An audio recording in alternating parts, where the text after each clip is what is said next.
शिवे सर्वार्थसाधिके शरण्ये त्र्यम्बके गौरी नारायणी नमोस्तुते मंगलम भगवान विष्णु मंगलम गरुडाध्वज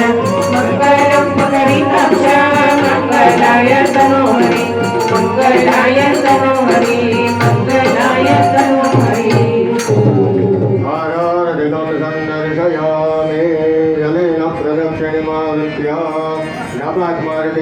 રાખવાની જમણા હાથે કરી ભગવાનને આરતી આપવાની હસ્તૈ ભગવત વંદના તમારે આરતી લઈ લેવાની આત્મરક્ષણાર્થે આત્માભિવંદનામસ્તમ રક્ષાલ્ય આરતીની ડીશમાંથી આત્મા એક એક પુષ્પ રાખી ભગવાનને પુષ્પાંજલિ કરવાની ઓમ ચરણ કમલ યુગમ પંકજ